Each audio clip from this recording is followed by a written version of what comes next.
Good morning and welcome to the Big Football Show. It is Sunday, the 14th of September. Hope you gentlemen are having a fine Sunday morning. We're going to do something different because this is a big deal last night. Good old Terrence Crawford, 37, becomes first male boxer to capture 3 unified division titles in defeating Canelo Alvarez by unanimous decision before a record crowd, might I add, of 70,482. If anybody caught that, I know Jack did. Well, it's in the the Las Vegas Raiders home stadium. Yeah. I assume the Raiders aren't playing there today. I mean, they're not playing there today. It would be a little hard to turn over, get the field ready. Right before I talk about the fight, I'm going to call a quick audible that I didn't tell you guys about before the show because I needed confirmation it happened. We got on the news that Ricky Hatton passed away. Now, Ricky Hatton, Hall of Fame boxer from the UK. I know he'd been troubled throughout his life with, certain different issues, that he wasn't always in a good place. We don't have details over the reason for his passing, but it just came up this morning. And he was an iconic boxer from England. Towards the end of his career, he might be a little more remembered for coming to the United States and getting stopped by Floyd Mayweather in a competitive fight and then getting stopped in 2 rounds by Manny Pacquiao. He made a brief comeback after without any real success, but he had a great career and, great fight. And like I said, iconic in the UK. The Crawford-Canelo fight, I mean, a big event on Netflix. Dana White, the head of the UFC, is saying the way he's going to change boxing if he can, make it more marketable. You're not going to make it more marketable if you're starting your main event on the East Coast a few minutes before 1 in the evening. You're not going to make it more marketable that way. I mean, you're only going to get people that are going to stay up that late if it's a mega event. They'll stay up for a mega event. They're going to hate staying up that late. But if you're just going to put on very good fights, extremely good fights, people aren't going to stay up for them. It's got to be like the type of fight that you get once every 5-10 years, then maybe you get the people that'll stay up. But Terrence Crawford, had a brilliant game plan yesterday, boxed superbly, used his speed. And like I said beforehand, the strength issue and all this talk, Canelo's the bigger man, he'll be so much stronger. It didn't play out. When they won the inside, Crawford was just as strong as Canelo. He put on the weight natural, and Canelo's not a naturally big guy despite the weight. So I didn't think that was going to be so much of an issue coming in. Something about the judges. 2 judges had it 115. 1 judge had it 116, 112. In other words, 2 judges had it 7 rounds to 5. 1 had it 8 rounds to 4. I had it 8 rounds to 4, 116, 112. Some people are going to say, they looked at take it away from Crawford, this and that. I didn't have a big problem with the 115, 113, 7 rounds to 5 because Canelo actually nicked a couple of the early rounds, with his aggression, his body punching. And you kind of forget that once Crawford starts coming on. But great performance by Crawford, a very historic thing he did in the modern era. And you could start talking about Crawford with all-time greats right now. He joins the conversation, with the Sugar Ray Leonards and so on. Anybody else see the fight? Yeah, I saw it last night. Sorry, Keith. I thought you were going to go. No, you're good. You're good. I enjoyed the fight. It was just late. I had to get out of the recliner and go sit in the chair because I thought I was going to fall asleep throughout the fight. So, yeah, but it was a great fight, man. Again, I agree with Jack. You got to put him with the greats because there was the no rehydration clause and everything else. I thought that might have an effect on the game. I mean, on the fight, pardon me. And it did not. I mean, he moved around. He had a brilliant strategy. Again, I have to echo what Jack says. He was fast. He was very fast, and it seemed like he frustrated Canelo at times where he just couldn't keep up with him.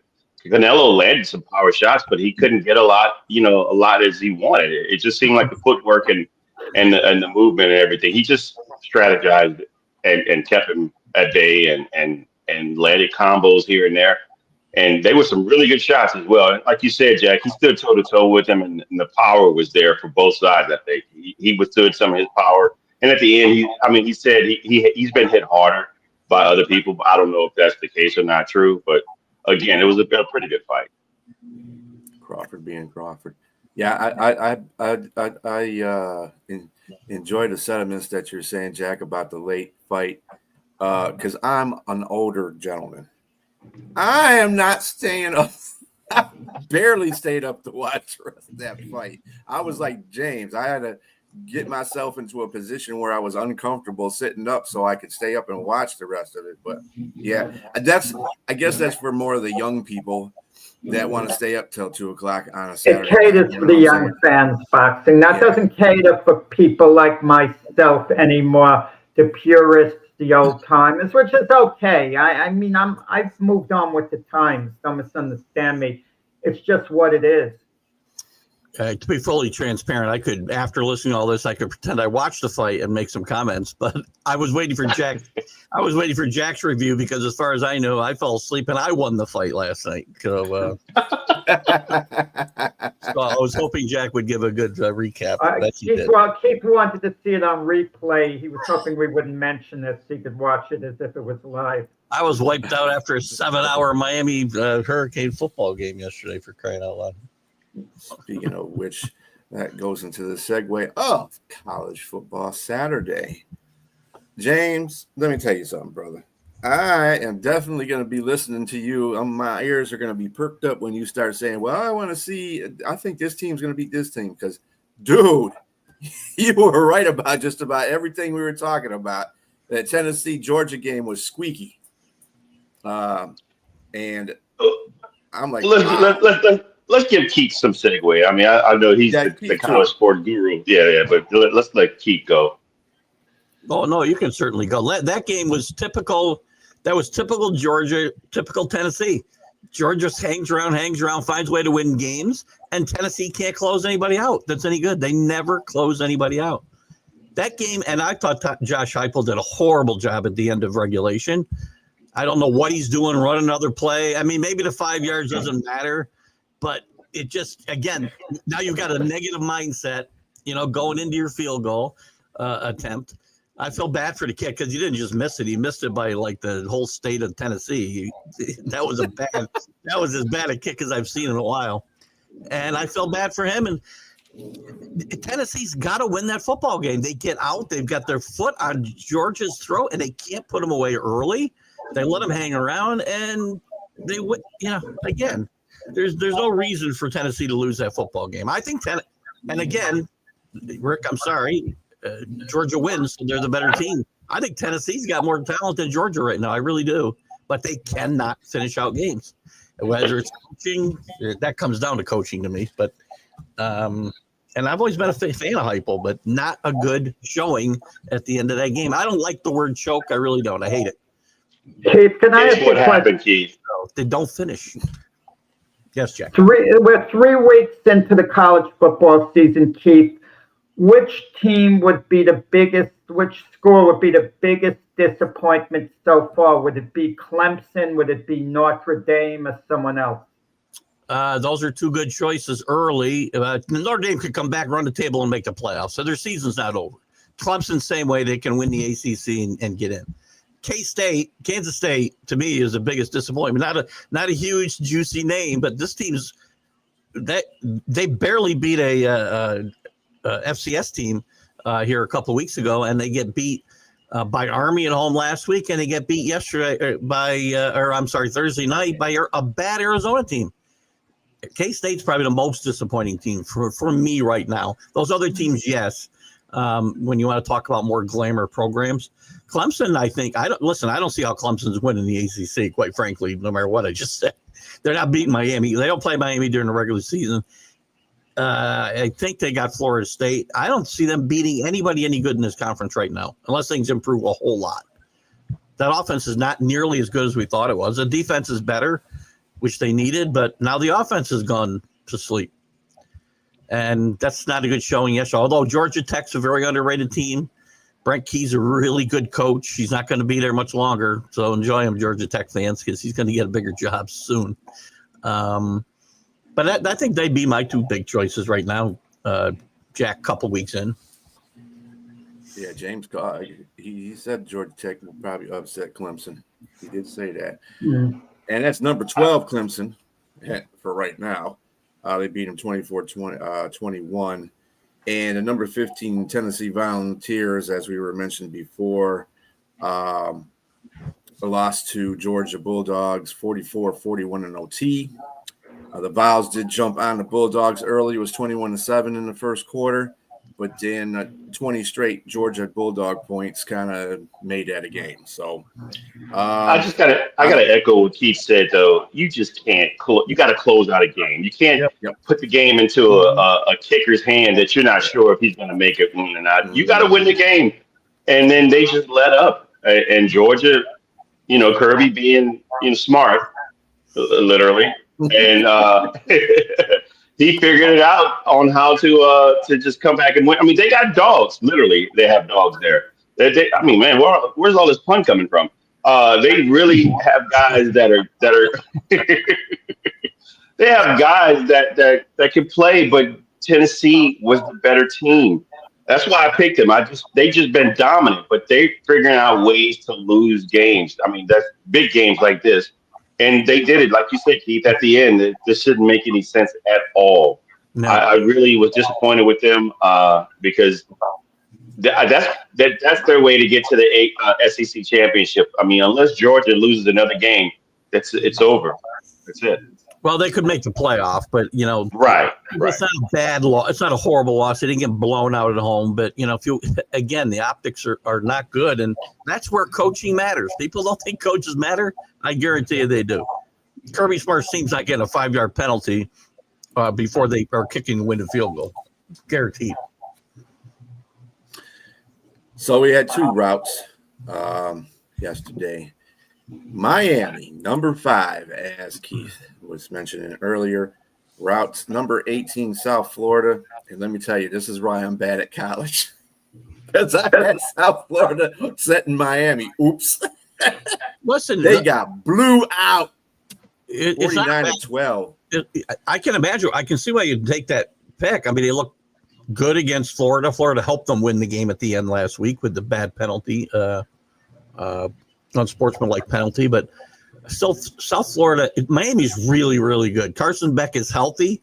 They run the ball. That offensive line are a bunch of animals. They ran the ball at will almost yesterday, and then the backs are just carrying guys with them. Miami's good. They don't see Clemson, which maybe isn't such a big deal now, but they still got a rough road ahead of them. They got Florida and Florida State the next 2 weeks, so this is a huge stretch of games for Miami. And still, they haven't played. They won't play a league game until they play that Florida State game in 2 weeks. So, I've seen this Miami. I've seen this movie many times before with Miami. I just watched it last year. They got out 9-0 and looked like world beaters. But the defense is so much better right now. And again, I know the competition maybe not be there yet. South Florida's played well though on offense. They ran the ball well the last 2 weeks. They didn't run the ball all yesterday. And I like what I see so far. And this is another one that J Train picked too. Vanderbilt absolutely demolished number 11 South Carolina. I don't know what was going on. On the road. No, it was at South Carolina on top of it. That's what I meant. On the road, yeah. They won that game. On the road, yeah. 31-7, yeah. Wow. Coach Lee at Vanderbilt's very underrated. He's a really good coach. Again, if you go back and watch, Netflix has got an All or Nothing on the SEC season last year. Go watch it. It's really cool. He's featured a lot. These kids have probably run through the wall for this guy. And it's a good football team. They played well last year, and I don't think this is a fluke. So, yeah, and then Alabama's next on their hit list. So we'll see. Alabama managed to destroy Wisconsin this weekend. They beat Alabama last year too, so this is going to be an interesting game to watch next week for sure. This is a huge game for Steele and DeBoer next week. And I guarantee you, there are a lot of Alabama fans that are sitting in the stands with pink slips, ready to throw them onto the field if this happens. Probably. And those said Aggies, number 16 Texas A&M, scores a late touchdown and a go-ahead extra point because Notre Dame decided they're going to screw their extra point up as they squeak by number 8 Notre Dame 41-40. Yeah, that's basically what it came down to. Notre Dame did not perform well on their special team extra point, and A&M did so. You know, we've talked about it week after week. Rick Sherlock on my shows always brings up special teams, and it seems like there's a game, at least one game, every week that is decided that way. And you know, they get a chance at overtime if they just make the kick, and that again, coaching. That's coaching, and I've backed up Coach Freeman for 5 years. I guess this is his 5th year, I think. And a lot of guys have been detractors, but you cannot make those mistakes in critical situations in the game. And it cost Notre Dame yesterday, and it might very well cost them a national championship chance because and it's a good football team. It's a shame. Defense is not what I thought it would be, but it could be a work. But they did have an opportunity in the end. It was 4th and goal. They did. They had a chance to stop that. That was a great pass to the tight end right there, but they had an opportunity to stop him. Yeah, they did stiffen down there that last drive, and I thought for a second they might hold their line, but they didn't. So, yeah, fun football game. Should kind of refresh that, David. If you can't see, you just kind of go out and come back in. Yeah, that's the other. Yeah. Notre Dame. Great point, 2 Danny. weeks of preparing, Nate. And last but not least, Texas got a victory over UTEP, and that's the University of Texas El Paso, by the way, if people don't know that. 27-10, but Archie Manning, man, for somebody that got a lot of hype on the Heisman, even a little bit of hype, 114 yards of TD and an interception. Come on, not good. They're under 50%, I think, for the game as well. Mm-hmm. I thought Arch might have got his legs under him a little bit last week. He played well. They let him play his game a little bit more, but this just you can't struggle like this against a group of 5, not even one of the better group of 5 teams. So, or maybe UTEP's better than we think. I don't think they are, but it's possible. That can't happen. And I think Texas only wins again by 17, right? Did they play the Aggies last? Who did they play last week? None of this means Arch Manning's a bad quarterback or won't be a very good quarterback. He's just, again, he hasn't had the reps, and it's very obvious. And anybody who was hyping him to win the Heisman, was probably a little bit jumping the gun. So next year, maybe. All right, so that was it for the college here. Like I said, everybody in the top 25 did their job. Let me can I give a quick kudo to Jack Hirsch? He did pick UTEP to cover that game yesterday. Very good job by Jack Hirsch taking the points. Jack. Yeah, we kept waiting for Arch Manning to really break out, and until he does, 27-10 under normal conditions is a comfortable, if not decisive victory. But in a case like this, all eyes are pointed on him. Any other quarterback performs so. You let it go. You figure they're going to win the game, and they know they have the game in hand. No big deal. But Arch Manning is really under microscope. I think more so than any quarterback in college and the NFL. He's under the biggest microscope to really, perform at a high level. But give him time. He's going to be there for 2 years. He'll get better as he goes along. Let him get better in small increments. Yeah. And I want to give it before we make our segue to the NFL. I just want to give a brief shout out to my team, LSU, their defense, 5 interceptions the Lagway. That was impressive performance by the defense. By the Still way, got to work on the offense. your coach is starting to have some of the best press conferences, in especially. And by the way, he's absolutely right. Last night they win a football game 20-10 against a decent opponent, and the first question he gets is, basically, what's wrong with your offense?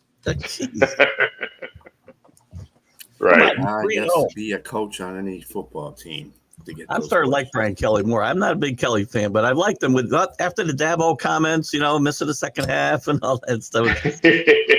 I'm starting to like grading. Yes, the grading scale is hilarious. Yes. Now I also like to give a shout out to the University of Michigan, who destroyed Central Michigan 63-3. Not that I didn't think that wasn't going to happen, but they took the training wheels off of Bryce Underwood, and he was out there balling. Him and a running backs were just killing, and the defense was just excellent too. They had a lot of turnovers.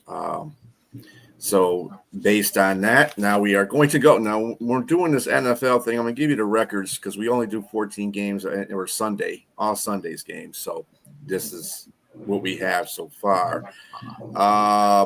Keith, you were 9-5, buddy. That's it. I suck. I was 8-6. James is 7-7, and Jack, come on, man, we got to get better than this, brother. 5-9. What you doing? You're right. I called a game. Yeah. Wait a second. Last week. I mean, I'm going to do better. That was I told you, I listened to Keith, and I picked a lot of crazy upsets because things never go according to form, he said. And it was proven last year. I said so beforehand, things are going to be totally out of whack. So I picked these upsets, but it wasn't out of whack. Things, for the most part, went according to form. The teams were ready to play. The quality of football was good. So this week's going to be different. Logic is going to prevail. They were illogical picks last week, like picking the Saints, the worst team in the NFL, to win their game. I picked them to win their game. I mean, that's not logical, You can't say a team's going to go 2-15 yet pick them to win their opener. But you gotta know that your assessment on them being 2-15 might be just a bit off, sir. It took Jack 5 years to listen to anything I said, and he had to pick last week to do it. That's really unfortunate. I'll straighten out this week. And if you pick the Jets, you were probably right. The Jets look really good, and I have to give credit that they might have an actual winning season this season because I like the way they look. Actually, they look pretty good. They're going to have a lot. If you're counting moral victories, they're going to have a winning season. And moral victories. Oh, that's straight up, Daddy. No, it's just straight up, man. It's not even spread. No spreads. Jack didn't want to do that, so he's taking it because I don't like to do it either. He's taking a drug test before he picks today. I heard. He may be failing it. Now we know how he stayed up till 2 a.m. last night. Not legitimately failing it. Something will be tainted in my system. That's what I mean. There's something tainted in your system, yes. Jack, that's great. That's awesome, man. All right, so getting into this week's games, we're going to start at the top there. Start with my game. Chicago at Detroit. Who do you got and why? Or if you want to say why. Where you want to go? I'll just make a quick comment. I think the Lions do kind of bounce back. They win the game. High-scoring game, 27-26. Jared Goff, something about him. When he loses a game, he seems to bounce back. I mean, he's resilient in that sense, and it's going to be put to the test today because the Lions are really going to be under the microscope. It's more than Ben Johnson's return. It's the way they looked. And I know you guys had mentioned, I think it was yesterday when we did the debate show, James and Brian, maybe the Packers have a super team this year. I don't think so, but maybe they do based on how they looked the first two games. And maybe that's why the Lions were a little off for the opener. But, I would think they would bounce back. And if Caleb Williams plays really well, even if the Bears lose, they take something out of this game. But I'll go with the Lions, something like 27-26. Yeah, I like that score myself. I think the Bears looked really good in the first half last week. I don't know what happened. They looked really in sync. Caleb Williams was making the right calls, and then he looked like Caleb Williams from some of the times last year where he was just lost, and he'd have guys open and miss them by a lot, not just a little bit. I think this is going to take maybe a work in progress. I still like the Bears to have a decent season, but I think the Lions will win this game. But Yeah, I'm gonna echo that sentiment from you guys. I think the Lions will win as well. I just think that they can't afford to lose a game this early, considering especially you want to send a message. You got a guy that left. He's coming back into your house. You want to make sure, hey, you made the wrong decision. You should have stayed our offensive coordinator. And if you left, we're going to go ahead and still beat you anyway. And then Caleb Williams, I'm just going to go with him in regards to being streaky, being brilliant at times and boneheaded at others. And so I just think that same thing, that ugly face is going to rear itself, it's going to show its ugly face again at some point this game. And I think the Lions at home just have enough to win. I mean, they're talented. That's the thing. You can't look at the roster and say, man, this is a completely different team, because they have all the same key players there. I mean, the offense looks great, and you're getting some of your defense back too, so they should get better on that end as well. I just think they're going to beat the Bears, but not bad. It'll be close, like Jack said. I agree. Like a field goal or something like that. Yeah, I have Detroit as well, by field goal. Could be by a point too. Who knows? I think Caleb, though. Let me ask a question real quick on Caleb. Do you think that if he continues to play out of sorts for, say, the next 6 games, that Ben Johnson may go to Badgett? Highly unlikely. Not maybe for the second half of the game. Maybe, if he's playing badly, you might take him out of the second half of the game to give him a chance to watch for a bit. But I don't see him making that move. I can actually maybe see him making that move, because Ben Johnson seems to be a little hard on players.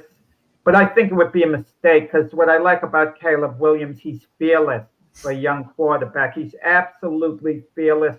No matter how much he fails, he's going to keep coming at you.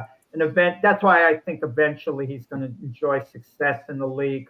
But yeah, I could see Ben Johnson doing it, absolutely. If he struggles for about a half and more games, I don't mean the move would necessarily be a permanent move, but then again, if he did, go away from Caleb Williams and Baggett played well, you never know what the future could hold. Yeah, I mean, he'll have one of those. I think Caleb will have one of those Bryce Young moments where he'll get sat down for a minute, like, go sit in the corner in a timeout for a couple of games until you get your thoughts together, and then we'll bring you back in. Yeah, I can see that happening. I don't think sometimes it's good for a young quarterback too. Mm-hmm. Mm-hmm. Right? That's sometimes good for a player. I don't think that would necessarily be the plan. And you use Bryce Young as an example. The reason Bryce Young got the second chance is because Andy Dalton then got hurt, and they had to go back to Bryce Young. How Dalton played well. I'm not saying Dalton would have been their quarterback this year. I'm not saying that at all. But Bryce Young wouldn't have gotten that second opportunity to start. And the jury's still out on him right now anyway, after that debacle that he had last week. Yeah. But, I mean, we'll see. Yeah. All right. So the L.A. Rams and Matt Stafford go to Tennessee to play the Titans and Cam Ward. Keith, who do you got in that game? I like the Rams. I always hesitate with the West Coast teams coming east. I think that's a 1:00 game, and those always scare me. But the Rams are obviously much better than the Titans, and they should win this game pretty easily. Jack, who you got, buddy? Yeah, Tennessee a young team. They make a lot of mistakes. They could be sloppy at times. I would think the Rams would get it done. If the Rams are truly an elite team as far as being a perennial playoff team. They should be able to beat Tennessee. Let's wait for Cam Ward to show us something. He doesn't strike me as one of these sensational rookies who's going to have a really big year the way Jaden Daniels did. He doesn't have the type of players around him that Jaden Daniels did either. So that's correct, right? Yeah. James, what you got? I mean, did the airplane land in Tennessee? It's the Rams are winning. I can't say anything else about that. Yeah, I got the Rams. I think the Rams are going to go as far as Matthew Stafford's back's going to take them. Until that point comes on, I'm going to be picking the Rams in most of these games. Seattle goes to Pittsburgh and a newly revived Aaron Rodgers. What do you got, Keith? Interesting game. I want to take Seattle in the worst way. I really do. But Aaron Rodgers played well last week. The Steeler offense played well last week. Their defense wasn't that good. I'm going to take the Steelers only because they're at home, and Aaron Rodgers might play one more good game. Jack, who you got? Yeah, what happened to the Steeler defense against the Jets? That was supposed to be their strong suit. I would think that would correct itself somewhat this week, and Steelers should win the game. I think after last week, the defensive unit had to be a little upset, but they keep in mind they did come up with that great stand at the end of the game against the Jets, and Jalen Ramsey still showed he's an elite cornerback. Those two breakups at the end were impressive. Pittsburgh should win this game, something like 23-16. Yeah, I'm just going to give it to give Pittsburgh the benefit of the doubt of being at home. I think the Seahawks are a little bit better than the Steelers. If this game was in Seattle, I'd be taking. Honestly, I agree with you, Danny. The Jets played really well, but the Jets defense didn't do well either. I was disappointed in both defenses, and I just think that the better team won that day.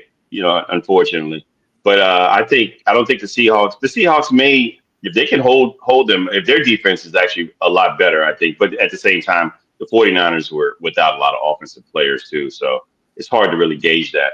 But I like the Steelers at home. Roger, show me something. We'll stick with the Steelers as well. It's at home. Aaron Rodgers, all the excitement of the Steelers should get the crowd going, and they should win that game against Seattle. Seattle is like one of the bottom two teams I picked to finish in that division anyway. So whether it's Seahawks or the 49ers, either one could pick that bottom row. Also, I was wondering who the second option was for receiver. It looks like the kid, what's his name? Calvin. I forgot the kid's name. But he's the one Calvin Austin. Calvin Austin, yeah. They look like they got a second option there, so that might help as well. He's been on that team for like 3 or 4 years now, and he's like the option that they go to when they have nobody or if one of their number 2 receiver goes out. So he looks like he's going to be though. He's going to be the next Alan Lazard for Rodgers. So he'll probably get about 600 yards and maybe 4 or 5 TDs this season for my projection. All right. Speaking of those New York Jets, they'll be hosting Buffalo. What say you, Keith? Just because of history and the Jets did play better. Their defense has got to be played. I just don't see any way they're stopping. They couldn't stop Aaron Rodgers last week. They're not stopping Josh Allen and that offense, I don't think. I'll take Buffalo here. I'd like to see the Jets show me something, but because, I'd like to see Buffalo lose a couple games somewhere. I don't think this is going to be one of them, though. I think Josh Allen will have his way today. What you got, Jack? Yeah, with the Jet defense, kudos to Sauce Gardner after having a great rookie year. He was so-so last year, but in game 1, he was asked to guard DK Metcalf, good part of the game, and he did a great job, Sauce. And isn't Aaron Glenn this, defensive wizard, this great defensive coach? Yet the Jets defense, didn't really get the job done in the first game, and all this excitement with Justin Fields. It is one game. On balance, he played well last week, but I think the Jets get the moral victory that I talked about earlier today. They run Buffalo close. Buffalo has the danger of a letdown. They're probably so sky high, to play the Ravens in the first game. And now they play the Jets, a team they basically owned. So I got to go with Buffalo, but I think it's going to be close. The Jets are going to tease us again, but come up short when all is said and done. Buffalo should beat them something like 26-23, field goal at the end. My upset special is this game. I like the Jets. I think because I'm looking at what Lamar Jackson, what Derrick Henry did, minus the fumble. They couldn't stop their run. They couldn't stop that run at all. That they were dominant with the running, and I don't think it'd be any different with just kind of similar with this RPO action with Justin Fields and Breece Hall and Braylon Allen. So I like if them at home to control this game and maybe a little lower scoring than what it was. And that defense has got to bounce back. I think they're going to bounce back. And I think they're going to bounce back. And I like the Jets in this one, in the squeaker, but I like them to upset Buffalo. Yeah, until I see the But I Jets could be wrong. Improved, until I see the Jets play a little bit better on defense, because that is supposedly AG's strength. I mean, he did okay here, but there's a lot of things. He's okay. Yeah, he was okay here. He was more he's the coach. That's why I figure he's going to be a better coach than Ben Johnson, because he's more like Dan Campbell than Ben Johnson is. Ben Johnson's more of the coordinator. No, he cut Xavier Gibson for fumbling the ball. Yeah. Well, if you're Xavier Gibson, you're probably not overly upset because the Giants picked him up, so he doesn't have to move. He's in the same stadium. I'm talking about a perfect landing spot. Right. For Xavier Gibson. It couldn't have been better. Yeah, but it was like you said. It wasn't just a one-off, though. It wasn't just a one-off in regards to the one fumble. I think there's a pattern that was going on. Yeah, this is true. Well, the Ravens. I always think the Ravens O-line is always overrated too. I think Lamar does a very good job of making sure, their offensive line doesn't get put into the spotlight, because he does a lot of things, because he's that great athletically too. So. I'm going to have to disagree with Danny on that Jets O-line. They're pretty underrated. I looked at the game that they played. They got some players on that front right now, and it's going to be a different season this season. Looking at the way that offensive line is. So Jack, Tucker's out for the year. He got injured, so that's a big. But he was out last game, and they still were dominant. They were still dominant. So I don't know. I mean, you probably have depth that somebody replaced him and he did well. So we'll see. Yeah, I'm going to take Buffalo in this matchup until the Jets they're getting ready to sell me on something, but I want to make sure if they beat Buffalo, then they sold me. But right now I can't. It's kind of like most teams in the league right now. It's only the second week, and it's kind of hard to gauge everybody right now. Yeah. But the Jets are playing pretty good football as of game one. I'll just put it that way. New York Giants going to the Dallas Cowboys. This ought to be an interesting game. Giants, I think are 1-7 against Dallas in the last few games. Who do you got there, Keith? Once again, I'll stick with history. Dallas has handled the Giants very well. I'm not sold on I think you may be seeing the last of Russell Wilson this week, in my mind. And I think the Cowboys handle business. They played fairly well against the Eagles, and we'll see if they can keep that momentum up. I think they'll Danny thinks I'm going to take it. Danny, I'm done with the Giants. They can go to the Super Bowl and beat the Patriots again. I'm still never picking them to win another game. Maybe I'll pick them somewhere. I like the Cowboys today. Who you got there, Jack? We during our debate show yesterday, there was one question: which 0-1 team is under the most pressure to win? And I said the Lions. If I had a chance to do it over again, I possibly wouldn't say the Dallas Cowboys. Can you imagine a disaster if in Dallas, with this Micah Parsons thing, the Giants go in there and actually beat the Cowboys? Can you imagine that? You mentioned Malik Neighbors a little while ago. Having a towel over his head on the sideline, that's quitting on your teammates as far as I'm concerned. You in this day and age of social media, the camera's going to follow you. I don't go for that. That's got to get addressed. And I think the coach should have came down on him very hard. Basically let him know you're a great player, but you're a player. And I'm letting you run play. You're not starting the first series of plays because I didn't like that. Establish yourself. You're Brian DeBall. But of course, in this day and age, when there's a star player, they defer to him. They don't want to antagonize him and get him upset. Jerry Jones is doing a lot of signings of players now, it seems. Not a lot, but he's been signing guys, since Micah Parsons left, storing things up. Yeah, he has a little more money there to get it done. Cowboys should win this game comfortably 24-13. Keith thinks Russell Wilson's going to go out. We won't finish the game, perhaps. Is it Jameis Winston or Jackson Dart who the ball is going to go in with? If Dart was your second option, if he ran plays with on the depth chart, he's the backup quarterback technically. How do you not go with him? So do you try to hold off on Dart a little more and you go with Jameis Winston? That's going to be intriguing to see what happens. If you go to Winston, you're punting the season. I can tell you that right now. It's not that bad. Jameis Winston is a good quarterback when he's not throwing pick sixes. Okay. When is that? That's every week. That's there's a reason why.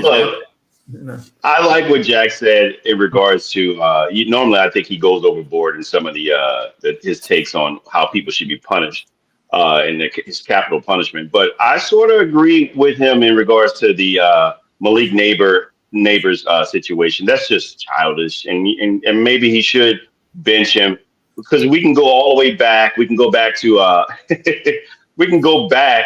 to Mike Singletary, what he did when he coached San Francisco 49ers and what he did to Vernon Davis. He kicked him out of the game. But Vernon admittedly said that was probably the best thing that ever happened to him. He wasn't happy about it at first, but he understood later, and they talked about it, and they became close. And you could see how Vernon Davis' career it turned out, and he was a lot more respectable player. But yes, maybe it should, you should let your players know, hey, I'm still in charge here, and we need leaders here. If you're one of the better players here, you need to be a leader as well. And that definitely showed no signs of leadership. And I'm ashamed because he's a LSU player, so I definitely got to show better, Malik, and be a leader on that team in losing fashion. If you're losing, fine, you got to learn how to lose like an adult. It is what it is. But I'm going to go with the Cowboys in this one at home. I just think the defense of the Giants is improving. I think they're stacked with a lot of good players in there, but they're just not ready yet, and the offense is not going to help them out in any way. And so I think the Cowboys, and I like the way Dak and company look on offense. I think they look better. Dak looks healthy, and I think they're gonna shred up that secondary of New York. Yeah, I'm going with Dallas as well. I think the Giants kind of disappointed me a little bit because they let Washington really blow up their defense. And considering what I saw with Green Bay, and I don't consider Green Bay's defensive line any better than the Giants' defensive line. That kind of disappointed me a little bit. So until they get that, and the trenches are bad. Their offensive line is hideous right now. And everybody wants to get, replace Wilson, but dude, why don't you protect him? That might help him a little bit instead of him running all over the place. We'll see. But Dallas is going to win. I feel Dallas. One of the things, just quickly, I heard what Rex Ryan said with the Giants should start Jackson Dart right now. And don't use the schedule as an excuse. You look at the schedule and you see all these tough games with the exception, and I don't mean to be funny, James, of the New Orleans Saints. A bunch of tough games didn't mean to be funny then. A bunch of tough games on the schedule. But the NFL is full of tough games. I mean, you can't be waiting and be so selective. Oh, I'm going to start him at this game because this team isn't that strong defensively up front. You can't have that attitude. Either guy's good enough to, play in the NFL or not. The sooner he plays, the better. I mean, what are you going with Russell Wilson for? But with that said, you got to give Russell Wilson one more game because when you signed him in the offseason, you hadn't drafted Jackson Dart yet. You made a commitment to Russell Wilson to be a starter. The commitment has to at least be a couple of games. And then if he's not getting it done, you'll tell him you got off to a slow start. I did give you the opportunity. I kept my word to you. Yeah, I just don't like that narrative either because if that offensive line is having problems right now with Russ Wilson, then even if you put Jameson will just be an entertainment factor to me if you put him out there because he's going to throw. He don't care where he throws it at, and that's just going to be pure entertainment. But if you put Dart in that situation, you're going to get that young man killed because that offensive line isn't helping. And Russell Wilson, to the degree he is the elder statesman on that team, so he's not going to perform at that level as a Jackson Dart is because he doesn't have them legs anymore like that. He's still a good quarterback, obviously, but offensive lines help quarterbacks, and that line ain't helping nobody. They can't even run the ball. So I mean, there you go. When you have bad offensive line play, you got it 2 seconds or less. You got to get rid of the ball, get it out of your hand. And Russell Wilson is not that style of player. He's a style that will roll out and look for the best play. And so it's just not, it wasn't a good marriage, I would say, so to speak, because going in, you already knew you had a bad offensive line. You didn't address it in the offseason like you should have. And then you got your best players hurt. Your blind side's hurt. And I think somebody else is hurt on the line. I'm not sure. So they got a situation that's going to be trial by fire. I agree that you should throw Jackson Dart in after this game if it's no Russ time. If the Russ is on the bus, then Jackson Dart needs to start. I just saw a comment. I don't know is it a joke or not, just to have some fun with me about that Jackson Dart should hold a clipboard for a while and learn from Russell Wilson. You learn by playing. Come on, I mean. Brian Horton learned a lot holding that clipboard in New England. You know that. And I'm not going to belabor what you say, but the Giant offensive line isn't mysteriously going to be so good by next year. If you were guaranteed to have a good offensive line by next year, I could then understand holding them off. But this is the NFL. I hate to say it. Most of the time, no one has a good offensive line. Most of the time. I hate to say it. All the teams run into problems, virtually all of them. This is also the problem of having a coach who's on a short leash. He's going to get fired if they don't win games, and Jackson Dart's going to give him his best chance, and that's who he's going to play eventually, whether it's good or bad, because maybe he should sit for a bit and watch and not get beat up, as Brian says. But he's going to think about his own well-being, too, and not the organization. I'm not sure he's on a short leash, Keith. Giant ownership is patient. He's close with the GM. The ball is close with Joe Shine. Joe Shine's not going to fire him, even if they have a poor record. Ownership might not. Yeah, the only way he keeps his job is if they show that Jackson Dart is developing and shows the promise to make them a winner starting next year. That's the only way. True. I agree with that. Everybody, they all played badly early and got beat up. All right. Our next game will be the Cleveland Brownies versus Baltimore Ravens. To stick with James' airline analogy, the Browns plane probably shouldn't take off at all because they're going to go to Baltimore and get killed. Baltimore's got to be aching after last week's game and just waiting to beat up on somebody. And the Browns are a nice heat up We got more controversy about Shedeur this week. I mean, come on, this team is going nowhere and nowhere fast, and they're going to get shellacked today in Baltimore. Yeah, the Ravens should win by 3 touchdowns. Yeah. So I guess it's a little bit newsworthy, a little bit Joe Flacco returning, to the Ravens. I'm sure he'll be in their Ring of Honor. He deserves to be. So this Shedeur Sanders thing, it's amazing the way we keep talking about it week after week. And it is entertaining stuff. Now he's not getting reps with the practice squad because they got Zappy to run, the scout team. I mean, what the heck is going on? I'm going to tell you the reason Shedeur Sanders is on the Cleveland Browns. Money. That's the reason. His jerseys are selling. I mean, his jerseys are what? Maybe the second most sold in the NFL, or maybe they'll be number 1 soon. It's money to the Cleveland Browns. They're using him in a sense, really using him. I mean, that is the insult on top of insults. He has to stand and watch during practice. Oh, his jersey is number 5 selling in the whole league. I heard he's Number running 5. Okay, I thought it was number 2 at one point. It was, but it's still, it was number 1. But it's still 5. I mean, that's still impressive. To not even be playing with the practice squad. That's why Cleveland is holding on to him for that reason. Financial thing. He means a little bit to the value of the franchise at the current moment. Yeah. All right. So who do you have there, James? I'm going to pick the Ravens, but I'm not going to say it's going to be a blowout. I like Cleveland's defense. I think their defense is a lot better than people give credit for. They just don't have anything on offense, and so they're going to be, I think they're going to show. And I don't know mentally if the Baltimore Ravens will bounce back just from the blowout. I mean, the collapse they had in that last game. I just think that this is something that's been a trend, and they lost the first couple of games last season. Not saying that they didn't bounce back and do well towards the end of the season, but you're going to play you're going to play a really good defense now. And can you do the same things that you did? And if you have any mistakes, can you bounce back from them? That's my question. But I think they win the game. I just don't think it's 3 touchdowns. I don't think it's a blowout. I think people are not giving Cleveland's defense any credit.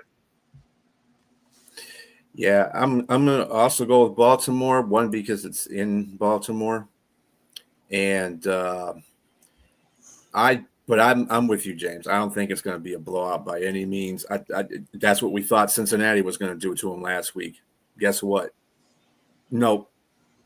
And Flacco played really well in that game. So it's a different defense. This is a better defense than what he faced. So in saying that, it'll be close. They'll probably lose by a touchdown, maybe 5 points, 7 points, maybe 10 at the most to me.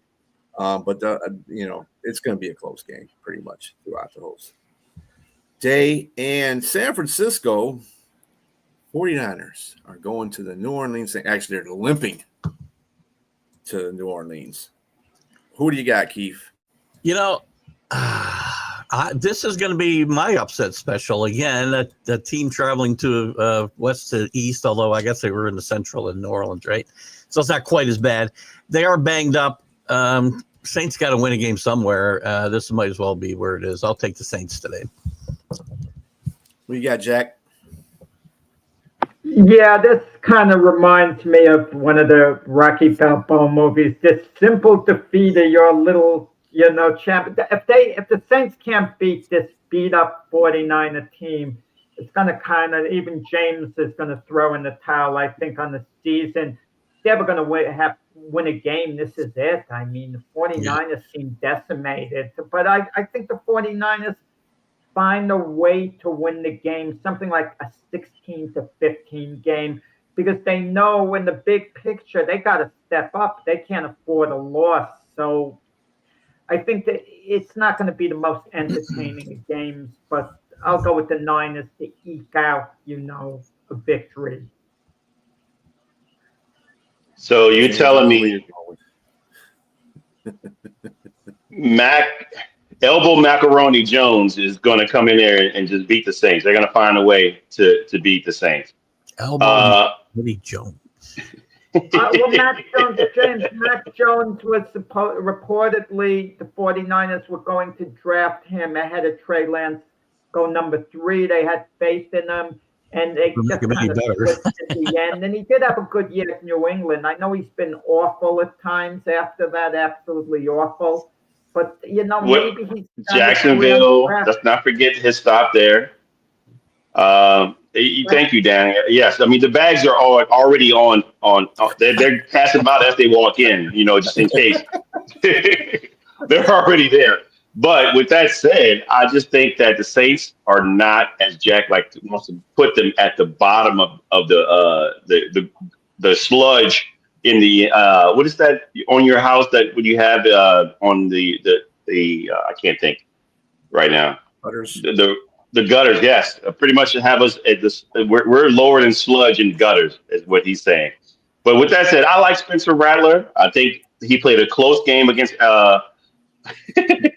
played a close game against Arizona, and they had an opportunity. He put them in a position to win. Just the guy didn't just come down with the catch. And I think they're going to play against a very tough defense in the 49ers. I still like Fred Warner. I like Nick Bosa. But I also like the kid that we drafted. I like Kelvin Banks. I think this is going to be a really good litmus test for Kelvin Banks to go up against Nick Bosa. He's been great so far. He's been great throughout the preseason, and he's also been great in the last game he played. No penalties. I mean, I saw the all 22 on him, dominant. So that gives us an opportunity. I like Alvin Kamara. I think we win, man. I think we win at home. There's just no quarterback and no George Kittle. That's tough. It's gonna be a tough one to overcome. I love it. I love it when our viewers are on top of Keith's show too. That's always there. I am also going to go with New Orleans in an upset with San Francisco. I think just everything is aligning right with the stars here for New Orleans to win this game. I just think new people are underestimating the Saints anyway. I think they're a better team than people give them credit for. Real quick, just before you go, Keith, New England at Miami.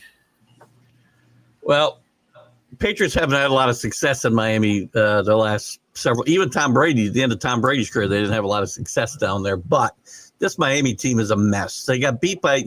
I mean, might be a decent Colts team. It's not a really good team, and they got just destroyed.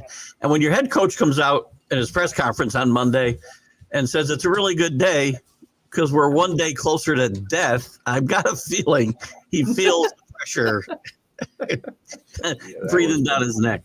I think that the Patriots rebound off a really poor performance last week, play much better, and I think they win this game in Miami. Close. I think it'll be a close game, but I think they win. All right, Jack, who you got? Yeah, I mean, New England should win this game. They're already talking about benching Tua. I mean, that's wild to me, considering who the backups are. It's not like they have a young quarterback they drafted. Even though you could look at Zach Wilson as still having potential, but come on. And Quinn Ewers there, the backups. It's just messy. They held their players-only meeting. Let's see what comes out of that, because if nothing comes out of that, Miami truly is cooked this season. New England should win their first game on the Mike Vrabel and do it with some room to spare, the way I look at it. Something like 27-13. I think they should win by a couple of touchdowns. They're dead. I'm saying the same thing. The plane's not landing in Miami. The Patriot missiles are landing in Miami. That's what's landing in Miami. Missiles. Nice. Yeah, they're gonna beat them. I think it's over. And I'm also picking New England. Yeah, Miami's cooked. All right, Brian. The rest of my picks you'll see in the ESPN. Yes, sir. My picks. All right, guys. Have a great Sunday. Enjoy the games. Take care. You as well, sir. Have a good show. Morning, Keith, 8 a.m. Eastern time for our show. Jack and Keith's weekend update tomorrow, 9 a.m. Good job of plugging that show. 8 a.m. What'd I say? 9 a.m. 9. All right. It ends at 9 a.m. I'm in a different time zone. He's still on vacation time. 8 a.m. Eastern. All right, Keith. Have a good one, man. Bye. All right. For the three musketeers that are left here, We got the Jacksonville Jaguars going against those Cincinnati Bengals. Jack, who you got? Yeah, I mean, the Jacksonville's a little bit intriguing. They won their opening game. I'm not that high on them. I mean, Trevor Lawrence is still, to me, under the microscope. Travis Hunter seems to be more in the news as far as being a two-way player. They were planning to use him more on offense than defense. Now the thought is maybe they need him a little more playing cornerback than, as a wide receiver. He had like 6 catches, 33 yards, which is kind of iffy. It doesn't blow you away that. Cincinnati traditionally has always gotten off this slow start, but they won their opener. I think they'll do it again. And I think Joe Burrow is arguably the best quarterback in the NFL at this moment, arguably. Okay. So I'll go with Cincy winning this game, something like at home 30-20. Who you got, James? Fair enough with that score, Jack. I think Cincinnati is going to put up a big score too, as well. Maybe 35, 40 points. I'm not sold on the Jaguars just yet. I like the coach. I'm not a fan of the quarterback. I think he's got weapons around him now, but and they beat. I mean, don't get me wrong. Let's see if last week was a fluke because they beat the Carolina Panthers. So I want to see what they're going to do. And sorry, Sonya, if you're out there, wherever you are, this is not really a shot. I'm just saying this is where they are defensively. I know the Bengals defense is not all that great, but they did hold up, even though, again, the Browns offense wasn't all that great either. I like Burrow and company to put up the points and at home. So they're going to put up like potentially a 40 burger. I'm calling 40 points here. Yeah, I think Cincinnati wins this game. As far as Cincinnati barely got by. If it wasn't for the fact that Cleveland's kicker couldn't hit anything at the time, they would have lost that game. And like I said, Flacco was moving that ball up and down the field on Cincinnati, but it was their defense. Their defense stinks. And Jacksonville is probably going to do the same thing to their defense too. However, it's just it'll probably be a shootout, I imagine. If Joey Sunshine over there in Jacksonville can get it done.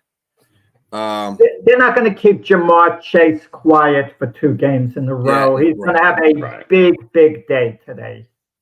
Will we have along with his partner? Potential to see Hunter take on Chase. Wow, that would be an intriguing matchup. I don't think that's going to happen. You want to know why? Because as great as Travis Hunt is, he's still a rookie. I don't think you're going to want to throw him in that deep. It would, if you're looking to nurture him to a degree. I mean, that's a brutal matchup. Not that Hunter can't get it done. Arguably, he could get it done. And if he got it done against Chase, you're talking about him being a mega star right now. And then you got to play him at cornerback the majority of the time going forward. So the implications to that matchup that go beyond today's game. Mm-hmm. That is true. Yeah, I don't see that's going to happen either. I think he's just going to be in more nickel and dime packages. Like, he wasn't on that many in the last game, but he'll be on more nickel and dime packages in this game. And he might have a potential of matching up with Chase depending on what the offense does for Cincinnati. All right, Carolina at those Arizona Cardinals. Who you got, Jack? Yeah, Cardinals should bounce back after. What am I saying? They won their opener, but I forget what I just said about bouncing back. I'm used to Kyler Murray disappointing, so I instinctively say that. Can Bryce Young bounce back? Like James mentioned before, he had a horrific opening game after showing a lot of improvement towards the end of next season, convincing the Panthers to continue to go forward with him as their franchise quarterback. And if he gets benched early in the year, that's got to be it. It's not like they want him to sit down and learn more and then bring him along later on. And, Kyler Murray seems to be getting a little more comfortable with Marvin Harrison this year. He's going to utilize him more. Not that he didn't utilize him last year, but Marvin Harrison, I think, could be a breakout star in his second year, even though we expected it to be in his first year. I think the Cardinals are just better. And, the Panthers defense there were red flags in the preseason and there were red flags in the opening game. And I'd like Arizona to win this one, a couple of touchdowns, something like 30-15. What do you got, James? Yeah, I'm going to go with the Cardinals as well. I don't know. I tell you what, the offense for the Panthers better straighten up because it's going to put the coach on a hot seat, and this might be his last year. And then, of course, this may be the last time we see a 5'10" quarterback that struggles have an opportunity to be a starter in the league. And so I like him. I think he has potential to be like a Drew Brees to me. I saw him at Alabama, and you saw some glimpses last season when he came back off the bench. But this looks pretty bad. I mean, we could attribute some of this to the offensive line play, and also Xavier Legette is not a great wide receiver. That was a second round. I think he's going to be a bust. He's just not good in regards to what they need. And Tedero McMillan's just starting. So you need some help at the ends here, and you got a good running back in Truber Hubbard. I just don't know. But for right now in this game, I think Kyler Murray and Marvin Harrison continue to improve and build their rapport with one another, and they win this game. And I think it may be sure. Is it Bryce Young or is it the Carolina Panthers? Something about their system, no organization, no matter who the coach is. Because before him, Sam Darnold and Baker Mayfield were given this, that they were the starting quarterbacks. They were going to go forward the Panthers with them as the franchise quarterback as long as they could play well when they got him. And both guys played poorly for the Panthers, and then they go elsewhere and they play really well. I think part of it, because look, when I saw the Carolina Panthers coming in as a franchise, a franchise team, they were really good. And being a Saints fan, you see them twice a year. They were always competitive. They had great players. They had a great coach. And I think when you lose two great coaches, you had Fox and you had what's the guy's name? He went to Washington. I can't think of his name. Ron Rivera. Ron Rivera, yeah. Yeah, great coaches, man. But those guys were hard-nosed guys, and they were disciplined. That team had discipline. I've always seen, as much as I hated them, you have to respect them. And they had a lot of discipline. I just don't see discipline. I think it starts at the top with the owner, and all that rolls downhill. And so I just think that there's just in disarray right now. So it starts at the top, all the way at the top. So the previous owner, the previous coaches, they always were competitive. They were always a really good team. It just seems to be a reflective of ownership now. And I think Sonia would let you know that that's probably more so the situation. Mm-hmm. Yeah, they used to have a tough. They did. Well. They sure did. They got rid of a lot of their players on there, and their defense has not looked anywhere near what it used to look like. That's one of their big factors in not being a very good team is their defense. Their defense is just so leaky. I also have the Cardinals winning that game. Again, sorry, Sonia, but I got to call it as it is. Denver at Indianapolis. Intriguing game here because are we really sold on Daniel Jones being the guy in Indianapolis, or was it just the team that they played? Who do you got, Jack? Yeah, that's a good question. All of a sudden, everyone's buzzing about Daniel Jones. He's been in the league 6 years. Come on. I mean, what are you getting new? It's one game against an awful Miami Dolphin team. I'm not saying Daniel Jones is necessarily bad. He did have one good season. He's capable of having a good year. Let's not get excited about him like he's going to be a difference maker, against the Bronco defense.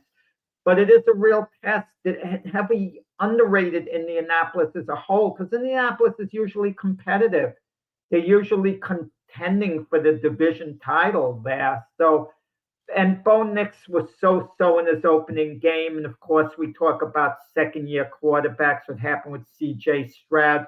Is he going to take a little step backwards? With that said, I look for a defensive game, and I like the Broncos in this game in Indianapolis to win 17-14. We tend to go with home teams. We say, well, in Indianapolis, that'll give us the edge. But every week, if you look at the records of the home teams, half the time they lose anyway. But we put extra emphasis on Indianapolis, But I like Denver in a tight one there. But if Indianapolis should win and Daniel Jones plays great, you got a reason to get a little excited all of a sudden. I'm not going to say it's only 2 games. That now there's a little flame going on if that happens, but it's got to happen this afternoon, and I don't think it will. All right, James, who you got? So I have, Jack, I heard you mention the situation with Daniel Jones being in the league for several years. I agree. He has been in the league for several years, but what he has not been on a team that has the weapons that he has. He had Saquon Barkley, but he had Saquon Barkley and not much else. You can argue that he has another Saquon Barkley and Jonathan Taylor. Jonathan Taylor is no slouch himself. He led the league in rushing once. He was a dog at Wisconsin. And barring any injuries, I think he's going to bounce back again and have another 1,000-yard season. And you got all these weapons: Josh Downs, Antonio Pittman, Antonio Pittman, Alec Pierce, Adonai Mitchell, and you have I was going to say the tight end Tyler Warren. He's got an opportunity to win, and I got this in an upset in a close game, 20-17. I like at the Indianapolis at home winning this game, and mind you, he's going up against a stiffer, tougher test in the defense with the Broncos. But again, you bring up the situation with Bo Nix. This may be his sophomore slump. We'll see. I don't know. I think a scrappy defense as well with the coach. They have a decent defense as well, but not like the Broncos, but they have a really decent defense. So I like them, and I like them to be maybe a team that might compete in the AFC South. And that's not saying a lot, but it's a AFC South pretty bad.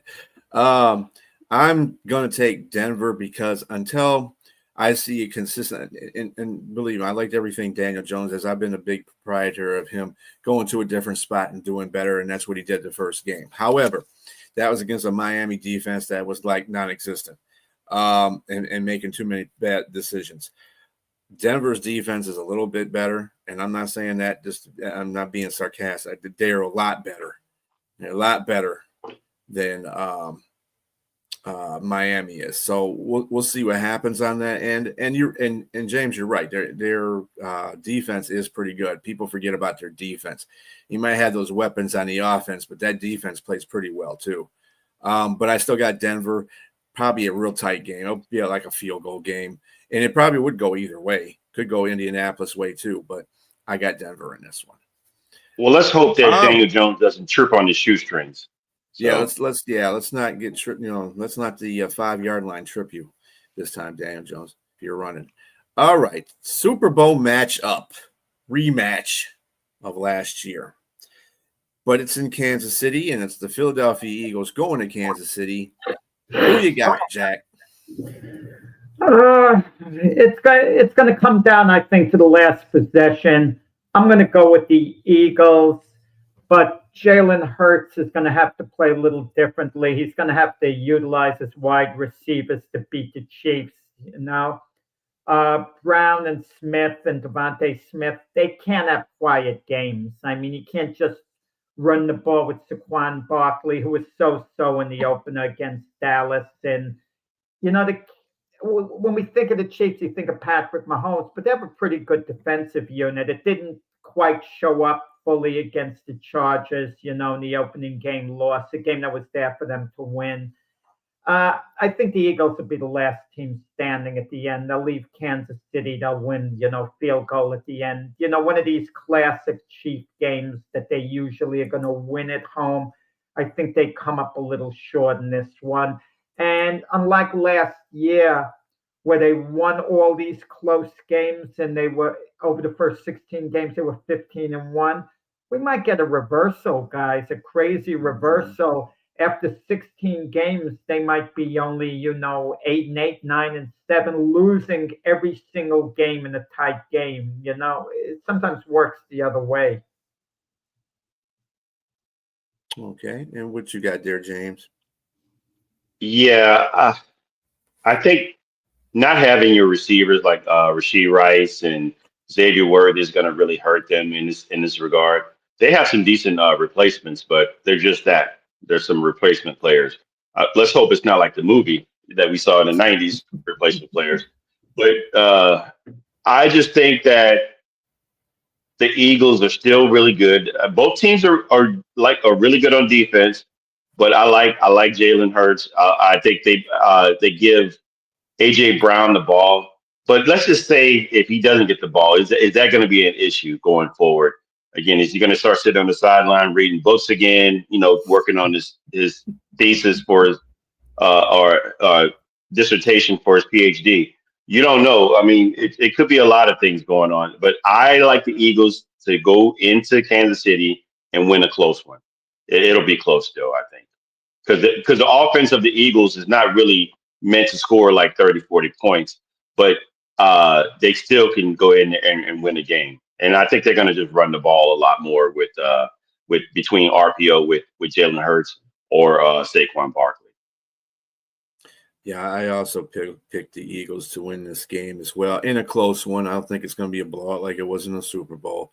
I think both teams have shed some talent and add some talent at the same time. I think Kansas City, though, the wide receiver thing, I'm not really too concerned about because they still have, Mahomes. Mahomes is the guy. He's the difference maker anyway. He makes these receivers good.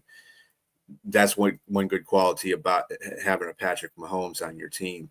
Their offensive line still is going through the same problems that they had last year. What's his name? Jawan Taylor, their tackle. This dude does not know how to stay on sides. Dude, it's been 2 years, man. Get it through your head. Stay on side. I don't know what's going on with this dude. But their other tackle, Simmons, he played very good in the last game against the Chargers. I just think that Philadelphia has more of a balanced team right now than Kansas City is. And AJ Brown being out the last game, I think that was mostly because he was kind of injured. People still haven't recognized that fact. He was injured, but he was still playing. And I think and that's why they signed Michi. Just in case he couldn't go. So he should, if he's better this week, if he feels better this week, he should get more targets. He should be fine. I'm not worried about AJ. He's going to get his targets. But yeah, I got Philadelphia in a close one at Kansas City. All right. Last game for Sunday, Atlanta at the Minnesota Vikings. Who you got, Jack? Yeah, I think more the same from the Falcons. What did they do? Did they demote their longtime kicker? What's his name? Cruz? Because he hasn't been that good, recently dating back to last year. But they didn't cut him from what I understand. He's still on the roster. And they're letting another kicker kick today. That's dysfunctional. Either you cut your kicker, you don't. That you can't have, a kick on the roster or whatever. It doesn't make sense. the jury's out. J.J. McCarthy's another story. Week one is always about quarterbacks. I guess it's about quarterbacks throughout the season, and that's who I always start and lead off with because there's so many storylines. When a guy throws a pick six, fellas, this is what drives me crazy about it, and no one ever talks about this.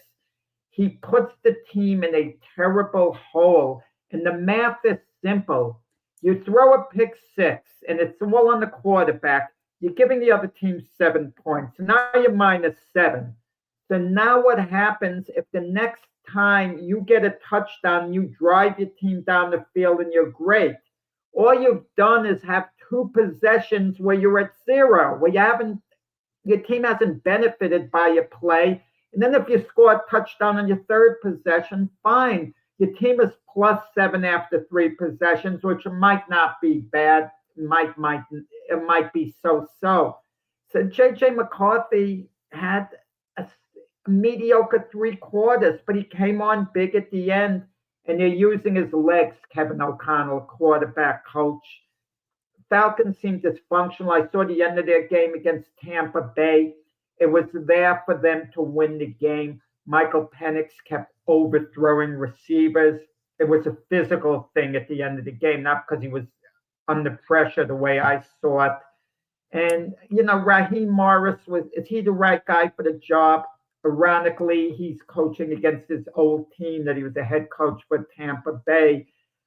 If Tampa Bay's Super Bowl bound the way I think they are, you got to go into I'm not talking about Tampa Bay. What am I saying? I'm a little ahead of myself. They're playing Houston. I just talked about them against Atlanta. But I got to feel Minnesota gets it done against Atlanta. I think there's better coaching there, better position players, obviously. And Brian Flores, the Vikings didn't have that good a game in their opener against Caleb Williams the first 3 quarters. I think Brian Flores, say what you want about him, really good defensive coordinator. He straightens things out against the Falcons. I can't see Michael Penix having a big game against that Viking defense. So, the Vikings should beat the Falcons. Close game, though. We got James. I'm going to disagree with Jack. And go figure. Is there anything new about that? I don't know. I think that the offense of the Falcons are very similar style to what Ben Johnson and his crew is. I'm not saying that Ben Johnson and the offensive coordinator for the Falcons are similar, but I mean, this is a guy that came out of the Sean McVay tree. That's for that's the offensive coordinator for the Falcons. I can't think of his name. My apologies. But with that said, they're talented on offense, and I think Michael Penix Jr. is still. He's got talent at the quarterback position. You got talent there. He's finding ways to utilize his tight end now. Kyle Pitts wasn't really all that great, but I think he had some issues with quarterback position and injury. So I'll give him the benefit of the doubt. I think there's a better rapport here with Michael Penix Jr. And also you have talent with Drake London, and you got a couple of other guys that are like little slot, speedy guys there, Ray McLeod and Darnell Mooney. And you have a running back that's just elite, totally elite. And I don't think they met that. To me, that was the mismatch that the defense for the Minnesota Vikings didn't have to go up against them. They got that now. He's a mismatch against those linebackers, and I think he's going to be able to exploit that as a receiver out of the backfield. So I got Atlanta going up there to Minnesota and winning a close one, because you're right about J.J. McCarthy. I'm not sold on him just yet, and I don't know if he can actually bring back a game and be in the game enough to win to come back and win. I think Atlanta's going to go up there and win, like I said, about 3 or 4 points and steal a victory from them. Well, that's going to be 2 people you're going to disagree with, because I think Minnesota's going to win that game. It's a homecoming for, of course, now that he's a backup, Kirk Cousins.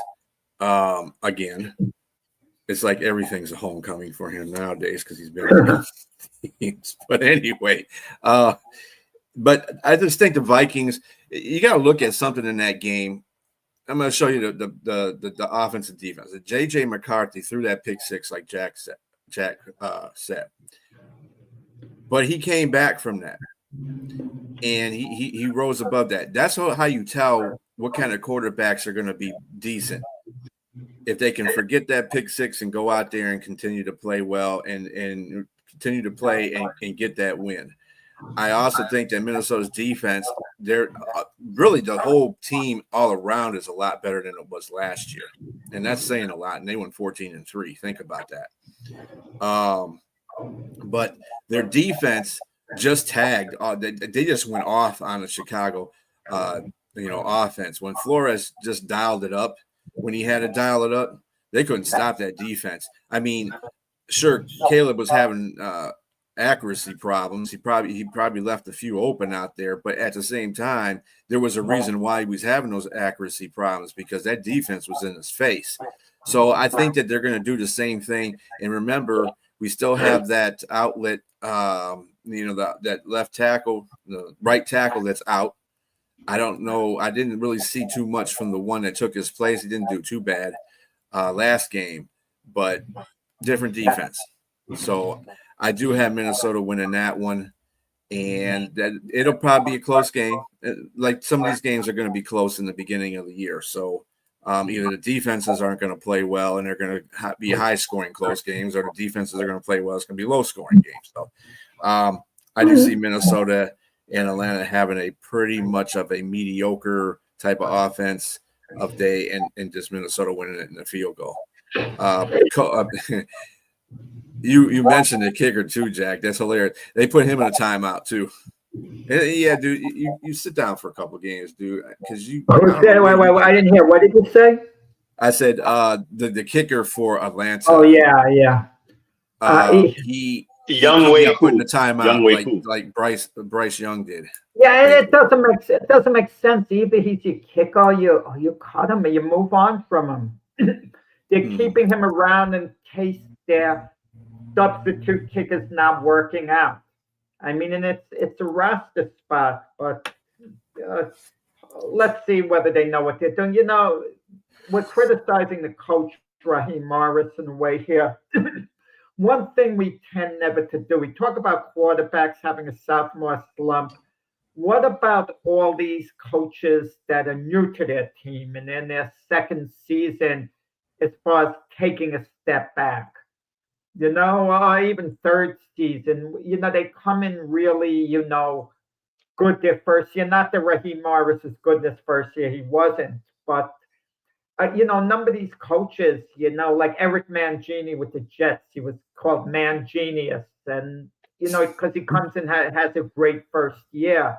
But it's a question of sustaining it as a coach, sustaining a culture. A guy like Bill Parcells did that. He'd come in, he'd turn the team around, and they would be competitive the whole time. I have faith in the Sean Payton. He's going to keep that up with the Denver Broncos. I'm not saying they'll win a Super Bowl, but they're going to be in the mix. They're going to be competitive, going forward all the years. Yeah, I'm going to agree with that. You are who you are. I mean, or like the late Denny Green said, they are who we thought they were.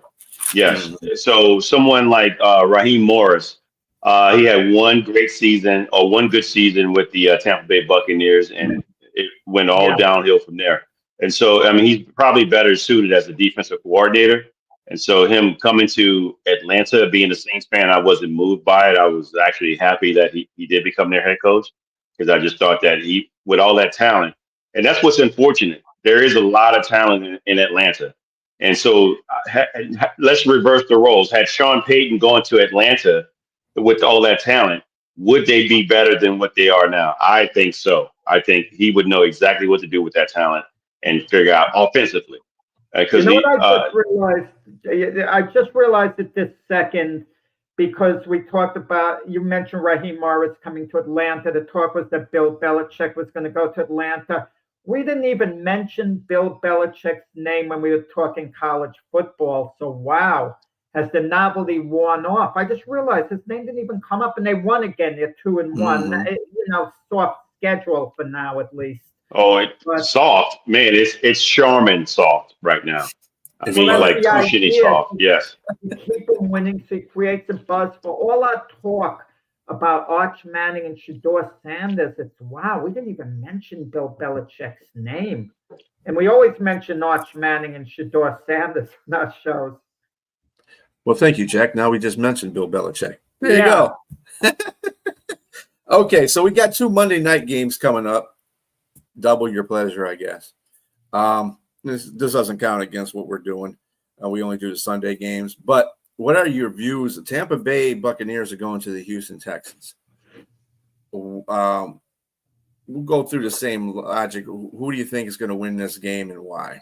Jack? Yeah, I like the Buccaneers there. I know a lot of people think the Texans are going to bounce back after losing to the Rams. They're having some problems protecting C.J. Stroud, and the Buccaneers have a really good defensive front. They're going to be bringing it. I mean, I wouldn't be surprised C.J. Stroud is stacked a number of times and is going to be on the run, and it's going to be forced to be a playmaker, something he's capable of doing, but we'll see whether he gets that done. So I do like Tampa Bay in that game. Houston will score some points, but I could see a 26-20 game, Tampa Bay prevailing there. What's your views on that, James? I mean, I agree with the fact that the offensive line is shaky there, but you mentioned also that the defensive front for the Tampa Bay Buccaneers is pretty stout. The opposite side definitely has a defensive front that's pretty stout as well. And I'd be interested to see how that running game is going to go against Houston's defense. Their defense is unreal. And I just think that I don't want to hear unreal. I know they got guys like Will Anderson, etc. Let's not get carried away. Daniil Hunter. No, it is unreal, Jack. You can say really good if you want, but I don't want to hear. They're more than really good. They're more than really good. Come on, Jack. Come on. I really think you just sit here and gave flowers to the front seven of Tampa Bay, and now you want to poo-poo on. Real. I mean, they're excellent. I mean, I'll say they're excellent. Unreal means you're comparing them to the 85 Chicago Bears. I knew you were going to say the 85 Chicago Bears. I'm not comparing them to them. I'm starting to predict, Jack. I know I'm starting to read his mind. I knew he was going to say that. What was it, Baltimore Ravens? Yes. I'm not putting them there just yet, but I think the Texans are going to win this game because they're deep. I think they have to bounce back, and they have the weapons. I think the running back position right now is maybe a little shaky but they got Dameon Pierce and they have also Nick Chubb. They're just missing Mixon, but still, I think they should bounce back and win this game at home. You know what's good about their division? You could kind of afford a loss. If any teams in any division could afford a loss, it's in that division, early on. Well, let me tell you this about Tampa Bay. I'm going to say that I think Tampa Bay is going to win this game. First thing you think about, Tristan Wirth is coming back. He may come back this game. So now you got 2 bookends at left tackle and right tackle because Gadecki's on the other side. Those 2 are the highest paid offensive linemen on that offensive line, basically in the league, So, I mean, in the whole league. So those guys, and they're tremendous. They're tremendous tackles too. Let's not get that twisted. I mean, going against Will Anderson and Daniil Hunter, that's a task in itself. But the Rams did a good job against that defensive line too. And I mean, it's right now the problem with Houston is their offensive line. Why they got rid of the players that they did on that offensive line in the offseason, I have no idea. I can't say it's cost-cutting reasons. I can't say it's because they weren't performing, because those guys are great. Tunsil was awesome on that line. And that's why CJ had such a productive, he didn't have the greatest year, but he did have a productive year. And their running game is non-existent from what I saw against the Rams. And the Rams' defenses, they're okay. I think they're on the same level maybe as Tampa Bay is. But you're forgetting that Tampa Bay has an offense too. I mean, they got Evans, they got the kid from Ohio State playing really well, by the way, and they got Baker Mayfield out there, and they got Irvin. Irvin's a great running back. So I mean, I think the laws of average are outweighing Houston here, and I like Houston too. I like Houston. I like it. I like their coach and everything. But until that offensive line shows me something, I can't outright here and say that Houston's going to win this game. It's just I just don't see it. Your offensive line is a liability right now. They can't run the ball very well. They're not protecting CJ very well. And he's not got that many targets to throw to. Remember, he's got Nico Collins and a couple of rookies, basically, and a tight end. The tight end's okay, but he doesn't have all the offensive weapons. He doesn't have Mixon. He's got Chubbs. Chubbs is just coming off of a injury again, and I mean he looks okay, but he didn't wow me in the first game. So we'll see what happens, but I think that Tampa Bay should win that one. The other Monday night game, which is a big game because it's an AFC West showdown once again. The LA Chargers are going to Las Vegas to play the Raiders. Who you got, Jack? Yeah, I gave a little thought before I give you my pick. I'm talking about this game, but with Malik Neighbors, when the Giants had the issue to towel over his head, you know what I would have done if I were the Giants, the coach and the GM? I would have put in a call to Pete Carroll, okay, the Raider coach, and I would have said, I have a deal on the table, 1-for-1. Malik Neighbors, how would you like to have him? He would salivate, Pete Carroll, for Brock Bowers, even Steven deal. Giants get a future Hall of Fame tight end, and Raiders get a Hall of Fame wide receiver. Deal made, win-win for both teams as far as I'm concerned, because I would put my foot down, showing the discipline, how I could get rid of anyone. It would be, and you get a terrific play in Brock Bowers, so you wouldn't lose out in the long run there. The guy the Jets should have drafted, by the way, and I was loud and clear about it, and they didn't do it, even though Fashiono is a good player, who they drafted. Okay, I like the Chargers there. I'll take the stock in Jim Harbaugh. I don't like his personality. He's not one of my favorite people, to view, but he gets it done. He's revived Justin Herbert's career. Defense is playing hard and tough. They shut down Patrick Mahomes when they had to at the end of the game, the opening game, and Raiders have some nice pieces there. Okay, it's some very nice pieces, but I'll trust the Chargers more. Especially on the defensive side of the ball, with all due respect to Max Crosby. So I like the Chargers there, something like 24-14. What says you, James? Yeah, so I'm going to echo everything Jack said, except not liking Jim Harbaugh. I like Jim Harbaugh. I think he might have a personality that you may not agree with a lot of things, but I think, again, winning cures all. And I think the Chargers are a lot better than what they were. I don't like his personality. I like him. I know. There's nothing wrong with that. I'm not judging you on that. I just said I disagree with you. I like him. I think Jim Harbaugh is a winner. He knows how to win, and they're already doing it early on. I think the team is a lot better defensively, and I also think that he brought in his formula. You build up your offensive line. You run the ball, and he has a quarterback that can throw the ball. I think he knew that. That's why, like you said, mentioning going back to giving a vote of confidence for J.J. McCarthy during the draft, but he didn't select him because he knew what he had in the building with Justin Herbert. So I think that they win this game, and I like the moves that the Raiders have made. Las Vegas looks a lot better.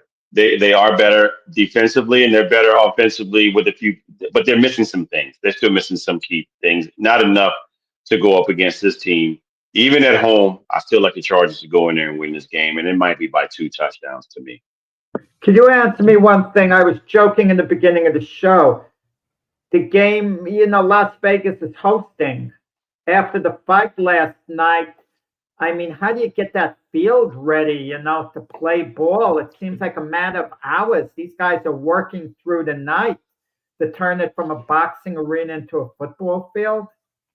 What I'd imagine, what the field itself was intact, and you're not having anybody running on the field. They obviously they're just moving chairs. They probably had a lot of manpower in place. I'm pretty sure somebody in the organization knew what they were doing, and the field should be ready. Unless and then let's see if Terrence Crawford and company are still there to watch the game. Well, the thing about that stadium is it's got a retractable field. So what they do is they put it outside, and when they have other events going on, and then they push it back in. It's like a natural grass turf that it's good for that climate, arid climate, because they can water it and all that stuff. They got all that, and they just sit it outside basically when they're not using it, and then they push it back in when the Raiders play. So it's not going to be that much of it. I mean, it does take some hours, and they're playing on Monday, so they got a whole day to get that stadium ready, and that's plenty of time for them to do. That's plenty of time for them to do what they got to do. Believe me, these people that work in the stadium, they've worked very hard to get things switched over when they have a stadium that has a lot of events that go on in it. So you got to give kudos to them because they get that stuff done just like that. In this game, I have the Chargers winning as well. I think that the Chargers had kind of showed you, and again, we're all going by week 1 games, okay? But they kind of came out there. They kind of, when you look at teams that are competing in the same division, like Green Bay against Detroit, they came out on fire. They came out and said, "Look, I don't care if you're a division winner. We're winning this division this year." Blah blah blah. Okay, they came out with purpose. That's what the Chargers did with Kansas City. They came out with purpose. They said, no, this stuff is going away, buddy. You're not going to be the king of this division for too much longer. Forget that." And I think that's what they're going to do with the Raiders too. It's the second division game in a row. They're playing really. Their defense is very underrated. Their defense gets a lot of turnovers. They get a lot of turnovers. They force a lot of turnovers. So that's what I like about the Chargers. They got really good underrated defense. I think the running back committee that they have right now is pretty decent. They have a pretty decent offensive line. Adding Keenan Allen to that mix, I think that put them way over. I think that put them in a division winner right there because the dude didn't miss a beat. If you watched him in that game against man, he was everywhere, and he was catching everything. He was more of a professional. I mean, I know Quentin Johnson got the kudos because he got those 2 touchdowns he managed to hold on to. But at the same time, Keenan Allen was just out there doing his thing. He was consistent, and he came out throwing something nobody expected to do either. So they kind of went off script, and I just what I like about them. He's there to win. Harbaugh's there to win. He's not there to be, shaking cookies at everybody. That's not what his job is. He's there to win. He's there to win that division. So I got the Chargers in that one. How did you guys feel about the Thursday night game with Green Bay and the Commanders? Do you think that Green Bay's defense is still the vaunted defense? Or do you think that Jaden Daniels didn't have a bad game? He had a pedestrian game. He just didn't. He wasn't really a difference maker. He didn't have any turnovers. He had 2 touchdowns and a pretty good rating, but he wasn't the guy. He didn't do Jaden Daniel things that he usually does to win the game. Is that the effect of the defense, or just maybe Washington's offense is not the greatest that you thought it was? Anybody on that one? Terry McLaurin was holding out a while, and even though when he came back, he said he and Jaden Daniels won't miss a beat. It'll be perfect. They know one another, no problems at all. He was compromised a little bit. I picked the Packers to win the Super Bowl last year, not this year, last year. So maybe I'm a year late for all I know. Same thing happened to me a few years ago. I picked the Rams to win the Super Bowl the year before they won it, not the year they did win it. So that kind of hurts when you're a year late. You have a certain faith in a team, then they disappoint you, but they really turn out to be that good. After all, I don't know the answer to that. Yeah, I mean, the question that you posed with Washington's offense, you said it was one game. It's one game. Do we go on the big body of work last year, or do we look to see that Washington has any problems? There's certainly no panic in Washington. I mean, they're 1-1. What's the big deal? They didn't get blown out by the Packers. I'd be a little more concerned if I were the Lions, the way the offense functioned against the Packers for 1 week. A little more, but the Lions can rectify that situation today. They play a good game today.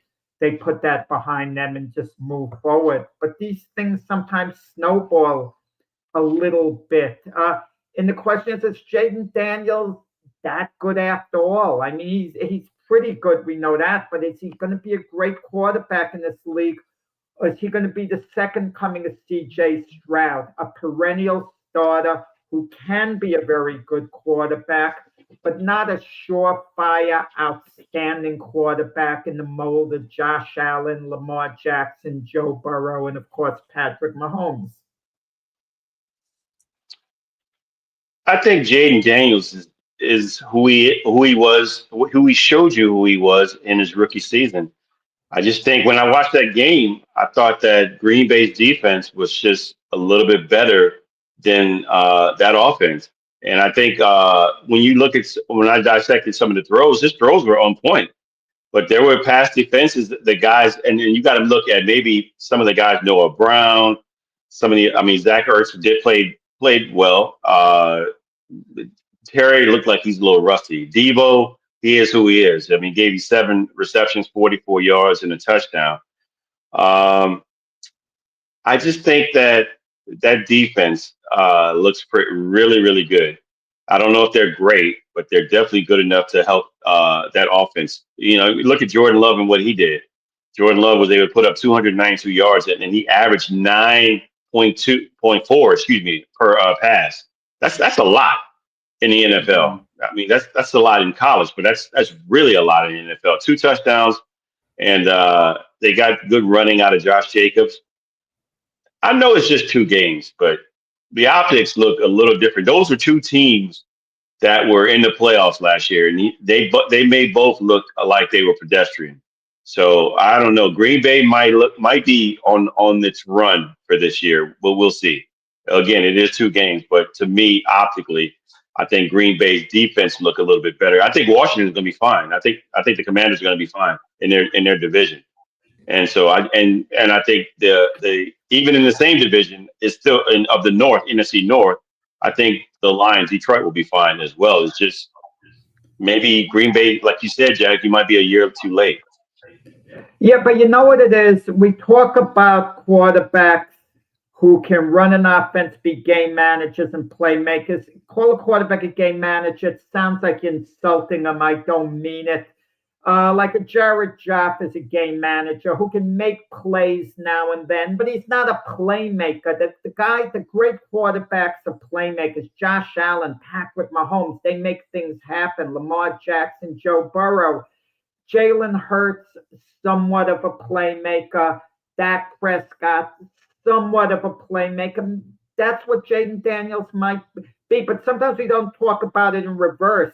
A guy can be a great playmaker. Let me backtrack. Maybe Jaden Daniels is a great playmaker, but he might not be as effective of a game manager, but he just makes great plays. I mean, I know I'm talking. I got to take that game. I got to stop you and take that game manager moniker away from Jared Goff. You don't throw for near 5,000 yards and carve up people with defense, carve up defenses, and be a game manager. I get what you're saying about being a playmaker, but not all quarterbacks are playmakers and they're still elite. I mean, there's a difference, when you be able to move your feet. I mean, sometimes if Jared Goff's situation has to be ideal, meaning his offensive line needs to be really good because he does have a tendency to get rattled when things happen, or in his face. But you got to think in the ideal situation, he's lighting you Oh, up. but the other quarterbacks, you put them in a similar situation. If you put Matthew Stafford in his prime, he's still good now, Matthew Stafford, and have him run the Lion offense, there's a difference between him and Jared Goff. Stafford's a little better. That's what I But mean. He's more game of a managers though, playmaker. but I guess I have to look at the term game managers when players come in and you're playing the game not to win, but you're playing the game also not to lose. Those are game managers. Jared Goff plays to win, and so I think that you can't put that on him as a game manager. Maybe you mean it in a different way, but I just see it differently for that because I think he's just you have to put him in a tier. Maybe he's not in your first tier quarterbacks, but definitely to me, he's in first or second. He's in between first and second. So he's as far as quarterback when things are right. But he's not a game manager at all. He's more than that. I feel game managers are the reason why we have game managers are the ones that stay in a pocket. Athletic and the ones that everybody, Josh Allen, Lamar Jackson, Jaden Daniels, any of those quarterbacks that have mobility in the pocket, they're athletic. They can get the job done. It's not Jared's fault that he doesn't have any athleticism in the pocket. He's a quarterback. He is by definition what a quarterback is supposed to do: stay in the pocket, find targets. That's what he does. We're just getting so used to the new quarterback system where we want to pass the ball and then run for 200 yards. And that's good. That's fine. It does add dynamic to your offense. But at the same time, that's why Detroit's built the way they are. Remember a while back, somebody said, well, what happens if Lamar Jackson was on the Lions? I said, it wouldn't fit because that's not what their offense is about. Their offense is about fitting around Jared Goff. It's not fitting around Lamar Jackson. I'm not saying Lamar Jackson will come here and fail. He wouldn't come here and fail. He's just a dynamic athlete. But at the same time, I couldn't say, oh, they're going to the Super Bowl immediately. No, because that system of offense doesn't work around Lamar Jackson. And we were talking earlier about the offensive line for Baltimore. I said he makes that offensive line look well because he is the one that moves out of that pocket a lot. And thus he doesn't get sacked. So, when you do that and when you have that athleticism to do that, that makes your offensive line look really good. And where Jared Goff is just, hey, I'm back here. You better protect me because I'm looking for pinpoint accuracy. And he's just a purebred quarterback that way. And to a point, I wouldn't call him elite. But he is in the top. I would say he's a top 5 quarterback right now in the league because he's getting it done every year. So, and an example of a game manager is the teams of the 2000, 2002, 2000, their quarterbacks. Brad Johnson, that's a game manager. Mm-hmm. Trent Dilfer, those are game managers. So Jared Goff is nowhere near. He's far better than those players. Guys, does any one coach get fired today if their team loses? Mike McDaniel, everyone is looking towards him. Do you think he survives the year? Mm-mm. I don't think he survived, but he's not going to get fired after this game even if he loses it. They're going to give him enough rope to hang himself on. So probably 6 or 7, 8 games. If they don't have a winning record or not being competitive in that division, probably about their bye week. I don't even know when their bye. Isn't their bye week on a week 5 or something like that?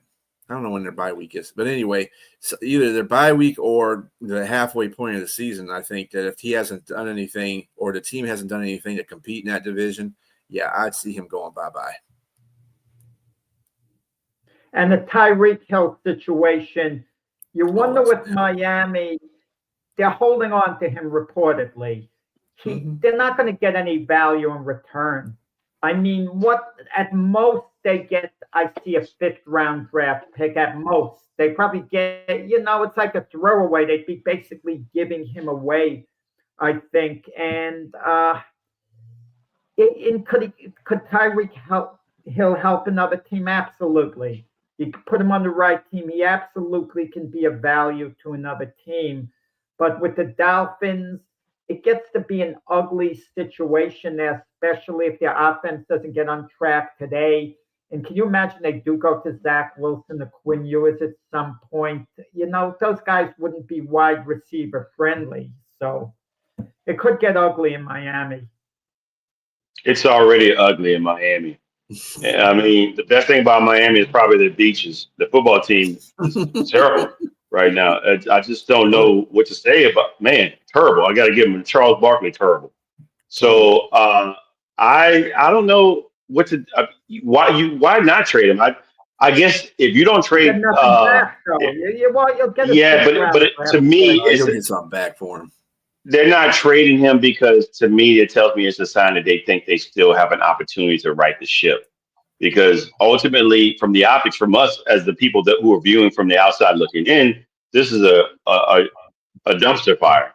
They need to just really let go. But you got, because they do. I guess you have Tua. Tua can throw the ball, but you don't have an offensive line that can help him stay upright, and you're not sure if he's going to stay healthy. At some point in the season, a concussion may come. I don't wish that on you, Tua. Just letting you know, just going off of what I've seen, and also they were receivers, Tyreek Hill and Jalen Waddle on the other side. I mean, they're supposed to be offensively, and then you have the genius of Mike, the coach. You thinking they're supposed to be doing something here, but there's dysfunction there. I mean, again, the wide receivers calling out. I mean, when he doesn't get his way, he's calling out either the quarterback, the coach. He wants to lead the team. This kind of echoes and reminds me of AB, Anthony Brown. Antonio Brown. And it just, what are you doing, man? I guess he's under control when everything's good, but when things go the wrong way, he just gets emotional. He lets his true feeling come out, and they don't have any coup. They don't have any tact. They're not keeping anything in house. It just leaks in and out. But it's hard. Like, you look at the case of A.J. Brown on the Eagles. The Eagles beat the Cowboys opening game. So for A.J. Brown to complain would be out of line. He was quiet. It had to be killing him. What was he, targeted one time or something in the game? Yeah, that's awful. And for a guy who fancies himself as arguably the best receiver in the NFL, or one of the best, that's brutal. I agree. It's wasting their time. It is brutal to go through that. But what can he say? They won the game. He's got to keep it inside. Had they lost the game and he said something, it could have had a little validity, because he could say, look, we could have won the game. I wish they targeted me more.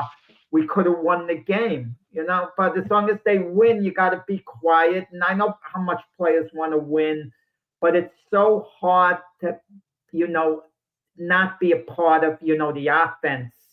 It really is. Yeah, Tyreek Hill, he's in a very unstable position right now. I know that Miami doesn't want to trade him, but they've had offers for him to be traded. And I'm kind of questioning the teams that are trying to trade for him too. I'm like, dude, do you guys not realize what kind of trouble he's in right now outside of football? And that's got to be messing with your head, because you got, baby mama drama because you created it, basically. Wife troubles, should I say. But, I mean, 17 counts of domestic abuse. But at least you know how desperate teams are. Yeah. And it also tells me that this is not an uncommon thing that just happens to be one of the best players it's leaking out.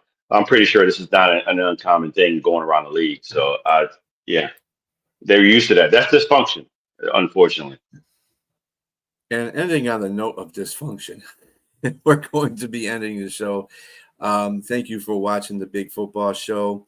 We'll be back on next Sunday, 8:00 a.m. Eastern Standard Time. Do catch Jack and Keith's show in the morning at 8.